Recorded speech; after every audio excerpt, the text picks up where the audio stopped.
कोई ऐसा देवता है जो अपने भक्त की एक पुकार पर उसके सारे कष्ट हर लेता है, अपने भक्त के सारे दुख दर्द खत्म कर देता है, तो वो है खाटू नरेश शीश के दानी बाबा खाटू श्याम जी। खाटू श्याम जी भगवान कृष्ण के कलयुगी अवतार है, जिन्हें दुनिया हारे का सहारा कहती है। राजस्थान के सीकर जिले में बसा खाटू धाम आज करोड़ों लोगों की आस्था का केंद्र है। श्याम बाबा के भव्य मंदिर में हर दिन लाखों लोग दर्शन करने के लिए आते हैं और खाटू श्याम जी सभी की मनोकामनाएं पूरी करते हैं। जब आप हर जगह से हार जाए तो एक बार इस दिव्य दरबार में जरूर आइए। यहाँ पर दर्शन करने से आपके सभी बिगड़े काम बन जाते हैं। जैसे जैसे कलयुग बढ़ रहा है वैसे ही श्याम बाबा के भक्त भी बढ़ते जा रहे हैं। जो कोई खाटू श्याम जी को दिल से अपना मान लेता है, खाटू नरेश उसके साथ हमेशा रहते हैं। इसीलिए लोगों में खाटू श्याम जी के प्रति गहरी आस्था है। लेकिन क्या आप जानते हैं कि खाटू श्याम जी असल में कौन है और उनका संबंध महाभारत के युद्ध से कैसे है, और खाटू श्याम जी के दर्शन करने के लिए आप कैसे आ सकते हैं?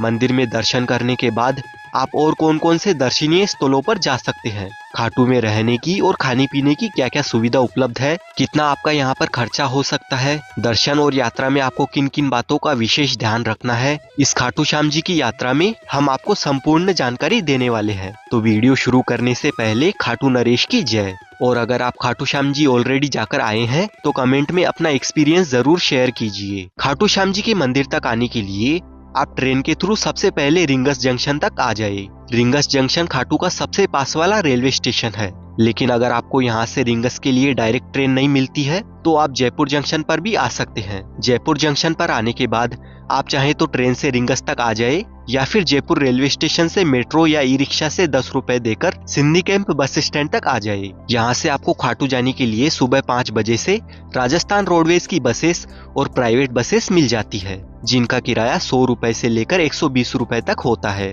जयपुर से खाटू 80 किलोमीटर के डिस्टेंस पर है और बस में 2 घंटे के सफर के बाद बस आपको खाटू के बस स्टैंड पर पहुंचा देती है। और इस बस स्टैंड से खाटू श्याम जी का मंदिर सिर्फ 1 किलोमीटर की दूरी पर है। बस स्टैंड से 2 मिनट के वॉकिंग डिस्टेंस पर है ये तोरण द्वार, तो आपको यहाँ तक आ जाना है। वहीं रिंगस से अगर आप खाटू के लिए आते हैं तो रेलवे स्टेशन के बाहर बहुत सारी सवारी जीप लगी हुई रहती है, तो उनमें आप 50 रुपए देकर आ सकते हैं। रिंगस से खाटू 16 किलोमीटर की दूरी पर है और कुछ भक्त रिंगस से निशान लेकर पैदल यात्रा करते हुए खाटू श्याम जी तक आते हैं। यहाँ पर श्याम बाबा के भक्त नाचते गाते खूब इंजॉय करते हुए डांस करते हैं। दोस्तों, यहाँ पर आप एक बात ध्यान रखना, तोरण द्वार के पास कुछ महिलाएं आपको जबरदस्ती टीका लगाएंगी और बाद में आपसे कुछ पैसों की मांग करेंगी, तो आप उनसे बचकर रहना। अगर आपकी इच्छा होगी तभी टीका लगवाना। फाल्गुन महीने के मेले के दौरान और 11 के दिन यहाँ पर पैर रखने की जगह नहीं होती है। फाल्गुन महीने के लक्खी मेले में 10 लाख से ज्यादा लोग हर दिन यहाँ पर आते हैं। लक्खी मेले का मतलब होता है एक ऐसा मेला जिसमें लाखों श्रद्धालु आते हैं, और ये मेला हर साल फरवरी से मार्च में लगता है, जो काफी भव्य और दिव्य होता है। मेले के टाइम सभी लोगों को रिंगस से खाटू श्याम जी तक 18 किलोमीटर की पैदल यात्रा करनी होती है, क्योंकि भीड़ की वजह से आने जाने वाले सभी व्हीकल्स को बंद कर दिया जाता है। लोगों का विश्वास है कि यहाँ आने वाला कोई भी व्यक्ति खाली हाथ नहीं लौटता है, इसीलिए खाटू श्याम जी को लगदातार भी कहा जाता है। मंदिर की ओर जाते वक्त आपको रास्ते में बहुत सारी प्रसाद की दुकानें नजर आएगी, लेकिन दोस्तों मंदिर के अंदर खाटू श्याम जी को प्रसाद नहीं चढ़ाया जाता है। हाँ, पहले 3-4 साल पहले चढ़ाया जाता था,